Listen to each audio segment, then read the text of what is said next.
당뇨를 치료하기 위해 단백질을 무작정 드시고 계신가요? 당뇨에 좋은 단백질? 잘못 드시면 위험합니다. 당뇨 치료를 위한 단백질 섭취 비법 지금부터 공개합니다. 안녕하세요, 여러분. 심혈관 내과 교수 김명준입니다. 당뇨가 있으신 분들 혹시 이런 경험 있으시죠? 병원에서 단백질 많이 드세요 라고 하니까 열심히 고기 먹고 계란 먹고 두부 먹는데 어라? 혈당이 더 올라가는 것 같다? 아니면 반대로 단백질 많이 먹으면 신장에 안 좋다더라 해서 겁이 나서 아예 단백질을 피하고 계신 분도 계실 거예요. 저도 진료실에서 정말 많이 듣는 질문이거든요. 선생님, 단백질 도대체 얼마나 먹어야 하는 거예요? 뭘 먹어야 하는 거예요? 심지어 어떤 분은 이렇게 말씀하시더라고요. 삼겹살도 단백질이잖아요. 그럼 삼겹살 많이 먹어도 되는 거 아닌가요? 아, 정말 답답하셨을 것 같아요.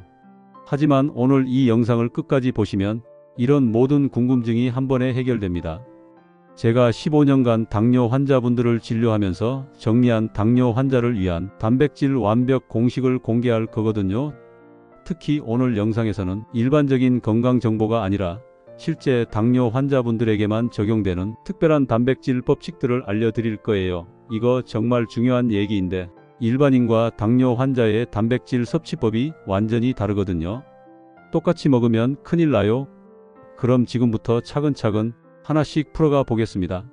당뇨 환자에게 단백질이 더 특별한 이유를 아시나요? 많은 분들이 당뇨는 당 조절만 잘하면 되는 거 아냐? 라고 생각하세요. 틀렸습니다. 제가 진료실에서 만난 김수진 할머니 얘기를 들려드릴까 해요. 75세이신 이분은 당뇨 진단받고 나서 밥을 확 줄이셨어요. 탄수화물이 나쁘다고 하니까 아예 밥을 반 공기로 줄이고 대신 국물이나 김치로 배를 채우셨던 거죠. 그런데 이상하게도 혈당이 계속 높았어요. 왜 그랬을까요? 바로 근육이 문제였습니다. 우리 몸에서 혈당을 가장 많이 소비하는 곳이 어디인지 아세요? 바로 근육이에요. 근육이 우리 몸의 혈당 저장고 역할을 하거든요. 김수진 할머니는 밥은 줄였지만 단백질도 함께 줄어들면서 근육이 계속 빠졌던 거예요. 그러니까 같은 양의 밥을 먹어도 받아줄 근육이 없어서 혈당이 높게 나왔던 거죠.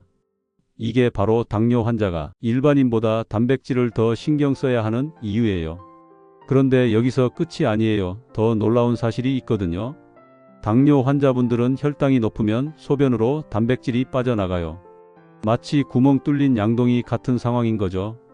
그래서 일반인보다 더 많은 단백질이 필요한 거예요. 또한 당뇨가 있으면 상처 회복도 느려지잖아요. 이것도 단백질 부족과 관련이 있어요. 우리 몸의 면역세포, 효소, 호르몬, 이 모든 것들이 단백질로 만들어지거든요. 실제로 제가 본 연구 결과에 따르면 적절한 단백질을 섭취한 당뇨 환자는 그렇지 않은 환자보다 혈당 조절이 30% 더 안정적이었어요. 그럼 여기서 중요한 질문이죠. 그래서 도대체 얼마나 먹어야 하는 거야? 이 답을 바로 다음에서 정확히 알려드릴게요. 여러분이 지금까지 알고 있던 상식과는 좀 다를 수도 있어요. 하루에 정확히 얼마나 먹어야 하는지 궁금하시죠? 자, 이제 구체적인 숫자를 말씀드릴게요. 일반인은 체중 1kg당 0.8g이면 충분하다고 하죠? 하지만 당뇨 환자는 체중 1kg당 1.0에서 1.2g이 필요해요. 그거 별로 차이 안 나는 것 같은데? 아니에요. 정말 큰 차이입니다. 예를 들어 체중이 60kg인 분이라면 일반인은 체중의 0.8을 곱해서 48g 정도면 충분하지만 당뇨 환자분들은 체중의 1.0에서 1.1을 곱해서 60g에서 72g 정도가 필요해요. 하루에 12g에서 24g 더 먹어야 하는 거예요. 이게 계란으로 치면 2개에서 4개, 두부로 치면 반모 정도의 차이거든요. 그런데 여기서 정말 중요한 포인트가 있어요. 나이가 많을수록 혈당 조절이 안 될수록 마른 체형일수록 더 많이 필요해요. 제가 만난 박철수 씨 케이스를 들려드릴게요. 68세이시고 키 170cm에 몸무게 55kg인 분이었어요. 전형적인 마른 당뇨 환자셨죠.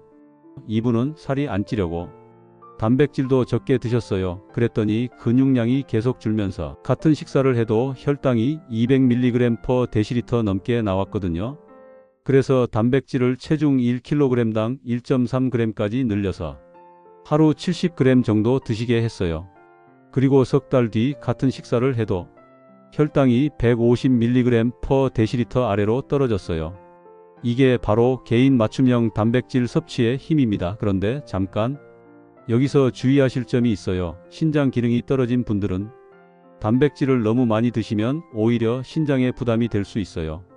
그래서 반드시 담당 의사와 상의하셔야 해요. 자, 그럼 이제 얼마나는 알았으니 무엇을 먹을지가 중요하겠죠? 모든 단백질이 다 똑같지 않거든요. 같은 20g이라도 어떤 음식에서 섭취하느냐에 따라 혈당에 미치는 영향이 완전히 달라져요. 다음에서 당뇨 환자에게 특히 좋은 단백질들을 공개하겠습니다. 이 중에서 하나라도 빠뜨리면 정말 아까울 거예요. 당뇨 환자를 위한 최고의 단백질들을 소개할게요. 자, 이제 제가 15년간의 진료 경험을 바탕으로 선정한 당뇨 환자에게 최고인 단백질들을 소개하겠습니다. 먼저 두부와 콩류부터 말씀드릴게요. 두부가 최고라고요? 네, 맞아요. 두부 한 모 300g에는 단백질이 약 26g 들어있어요.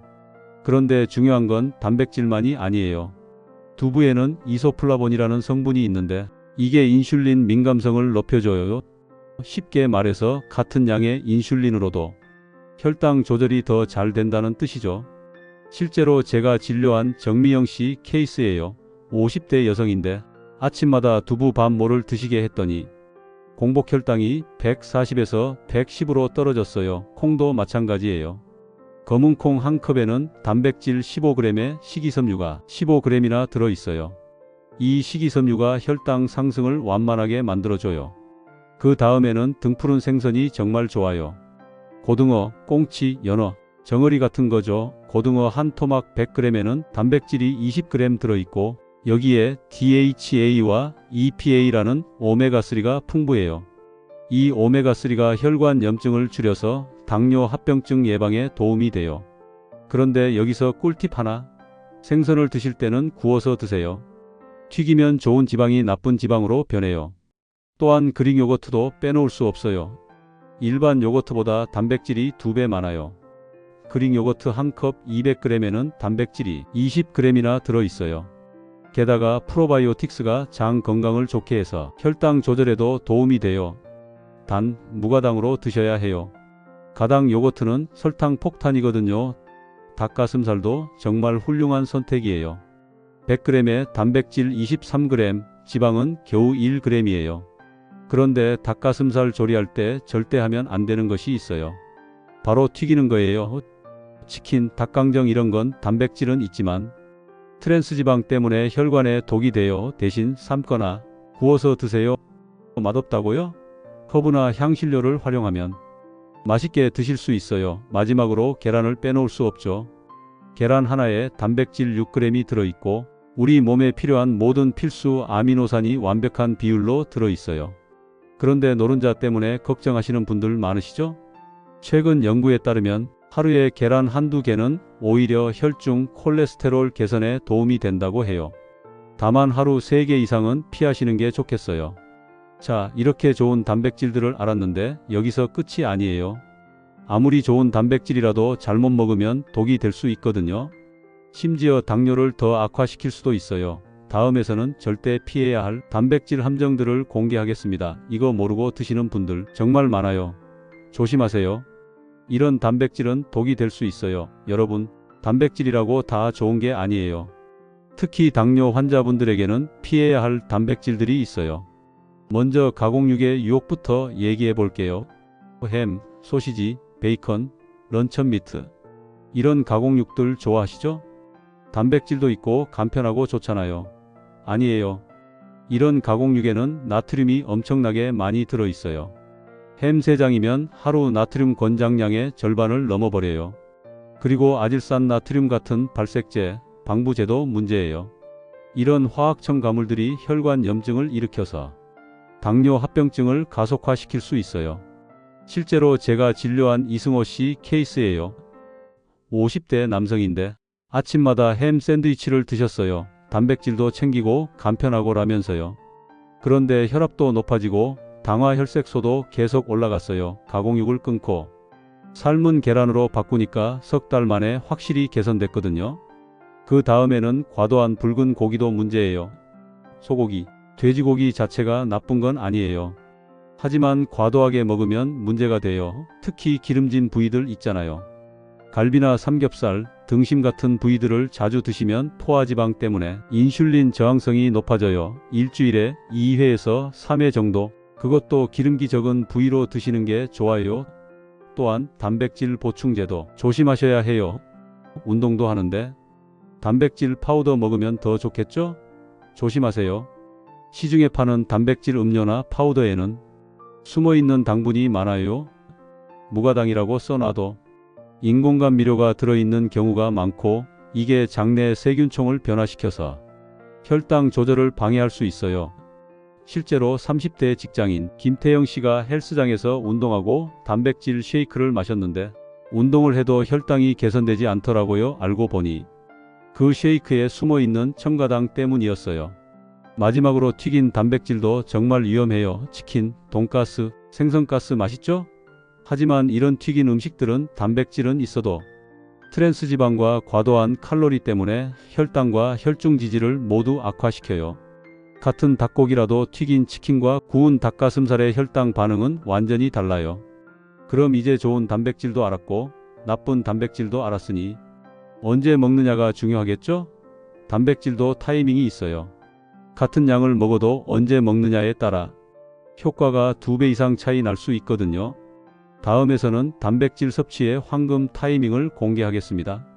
단백질 섭취에도 황금 타이밍이 있다는 걸 아시나요? 여러분, 단백질을 언제 먹느냐가 얼마나 먹느냐만큼 중요해요. 먼저 아침이 가장 중요해요. 아침은 바빠서 대충 먹어요. 점심에 많이 먹으면 되죠? 절대 안 돼요. 아침에 단백질을 충분히 먹지 않으면 점심에 탄수화물 폭식하게 되고 혈당이 급상승해요. 실제로 연구 결과를 보면 아침에 단백질 20g 이상 섭취한 그룹이 그렇지 않은 그룹보다 하루 종일 혈당이 안정적이었어요. 제가 만난 한 환자분 얘기인데요. 장명숙 씨라는 60대 여성분이셨어요. 이분은 아침에 커피 한 잔만 드시고 점심에 몰아서 드셨어요. 그랬더니 점심 후 혈당이 300mg/dl까지 올라가더라고요. 그래서 아침에 그릭 요거트와 삶은 계란을 드시게 했더니 같은 점심을 먹어도 혈당이 180mg/dl를 넘지 않았어요. 그 다음에는 운동 후 30분 이내가 황금 시간이에요. 운동하신 후에는 근육이 단백질을 흡수할 준비가 완벽하게 되어 있어요. 이때 단백질을 보충하면 근육 합성이 최대로 일어나요. 하지만 여기서 중요한 팁이 있어요. 운동 후에 단백질 쉐이크 대신 자연식품을 드세요. 우유 한 잔이나 삶은 계란 하나가 훨씬 좋아요. 또한 저녁은 가볍게 드시는 게 좋아요. 저녁에는 단백질을 적당히만 드세요. 너무 많이 드시면 숙면을 방해할 수 있어요. 저녁에는 두부나 생선 같은 소화하기 쉬운 단백질이 좋아요. 하루 배분은 이렇게 하시면 돼요. 아침에 가장 많이, 점심에 아침과 비슷하게, 저녁에는 조금 적게요. 예를 들어 하루 60g이 목표라면 아침에는 21g 정도, 점심에도 21g 정도, 저녁에는 18g 정도로 나누어서 드시면 돼요. 밤늦게 일하시는 분들은 어떻게 해야 할까요? 야식을 드셔야 한다면 탄수화물 대신 단백질로 채우세요. 우유 한 잔이나 무가당 요거트가 좋아요. 혈당도 덜 올리고 숙면에도 도움이 돼요. 자, 이제 타이밍까지 알았으니 마지막으로 정말 중요한 내용이 남았어요. 단백질을 혼자 먹으면 효과가 반감돼요. 어떤 음식과 함께 먹느냐에 따라 혈당 조절 효과가 2배 이상 차이 날 수 있거든요. 다음에서는 단백질과 함께 먹으면 시너지를 내는 음식들을 공개하겠습니다. 단백질과 환상의 파트너들을 소개할게요. 자, 이제 마지막이에요. 단백질의 효과를 극대화하는 환상의 조합들을 알려드릴게요. 먼저 단백질과 식이섬유의 조합부터 말씀드릴게요. 단백질과 식이섬유를 함께 먹으면 혈당 상승이 정말 완만해져요. 예를 들어 닭가슴살을 드실 때는 브로콜리와 함께, 연어를 드실 때는 아보카도와 함께, 두부를 드실 때는 시금치와 함께, 이런 식으로 조합하시면 정말 좋아요. 실제로 혈당 실험을 해봤어요. 닭가슴살만 먹었을 때와 닭가슴살에 샐러드를 함께 먹었을 때 혈당 반응을 비교했더니 샐러드를 함께 먹었을 때 혈당 상승이 40% 더 낮았어요. 그 다음에는 단백질과 좋은 지방의 조합이에요. 오메가3나 올리브오일 같은 좋은 지방과 단백질을 함께 먹으면 포만감도 오래가고 혈당도 안정적이에요. 계란을 드실 때는 올리브오일 드레싱한 샐러드와 함께 드시면 좋고, 고등어 같은 경우에는 견과류와 함께, 그릭 요거트는 아몬드와 함께 드시면 정말 훌륭한 조합이 돼요. 또한 단백질과 비타민 D의 조합도 정말 중요해요. 비타민 D는 인슐린 민감성을 높여줘요. 연어처럼 비타민 D가 풍부한 생선을 드시거나 계란 노른자 또는 버섯류 같은 음식들을 드시면 단백질과 비타민 D를 함께 섭취할 수 있어서 일석이조예요. 반대로 이런 조합들은 피하세요. 치킨 버거처럼 닭가슴살을 흰 빵과 함께 드시거나 돈가스처럼 돼지고기를 튀김가루로 감싸서 드시거나 햄 샌드위치처럼 햄을 식빵과 함께 드시는 것들, 이런 조합들은 단백질이 있어도 혈당이 폭등해요. 그리고 닭가슴살을 드실 때 달콤한 테리야키 소스를 발라서 드시거나 생선을 설탕 듬뿍 넣은 조림장으로 졸여서 드시거나 두부에 달달한 양념장을 발라서 드시는 것도 피하셔야 해요. 시판 소스들에는 설탕이 엄청 많이 들어 있거든요. 실제 활용 가능한 하루 식단을 말씀드리면, 아침 같은 경우에는 그릭 요거트에 견과류와 베리류를 넣어서 드시면 좋고요. 점심에는 현미밥과 함께 고등어구이, 그리고 나물 반찬을 곁들이시면 되고, 저녁에는 두부로 만든 샐러드에 올리브오일 드레싱을 해서 드시면 돼요. 이렇게 구성하시면 혈당도 안정적이고 영양도 균형 잡힌 식단이 돼요. 자, 정말 마지막이에요. 지금까지 알려드린 모든 내용을 하나로 정리해서 여러분이 바로 실천할 수 있는 완벽한 가이드라인을 제시해 드릴 거예요. 이거 하나만 기억하셔도 당뇨 관리가 확실히 달라질 거예요. 자, 이제 정리해 보겠습니다. 정말 긴 시간 함께 해 주셔서 고맙습니다. 오늘 알려드린 내용을 한번 정리해 볼게요. 당뇨 환자의 단백질 핵심만 기억하세요. 먼저 당뇨 환자에게 단백질은 혈당 저장고인 근육을 유지하는 핵심 영양소라는 점이에요. 그 다음에는 하루 섭취량은 체중 1kg당 1.0에서 1.2g 개인 상황에 따라 조절하시면 되고요. 또한 좋은 단백질로는 두부, 등푸른 생선, 그릭 요거트, 닭가슴살, 계란이 있고 가공육, 튀긴 음식, 과도한 보충제는 피하시면 돼요. 마지막으로 아침에 가장 많이 새끼, 균 등 배분으로 드시면 됩니다. 특별히 기억하실 점들이에요.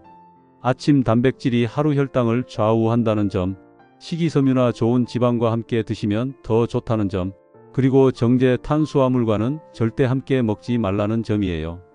이제 여러분께 질문을 드리고 싶어요. 오늘 영상을 보시고 가장 놀라웠던 내용이 뭔가요? 그리고 내일부터 바로 실천해 보실 단백질 식단이 있다면 댓글로 공유해 주세요. 여러분의 경험이 다른 분들에게 정말 큰 도움이 돼요. 저도 댓글 하나하나 다 읽어보고 있거든요. 혹시 더 궁금한 내용이 있으시면 댓글로 남겨주세요. 다음 영상 주제로 다뤄드릴 거예요. 마지막으로 이 영상이 도움이 되셨다면 구독과 좋아요 꼭 눌러주세요. 여러분의 작은 클릭이 더 좋은 콘텐츠를 만드는 큰 힘이 됩니다. 다음 영상에서는 당뇨 환자를 위해 최근 이슈가 되는 정보에 대해 알려드릴 예정이에요. 그럼 다음 영상에서 또 만나요. 건강하세요.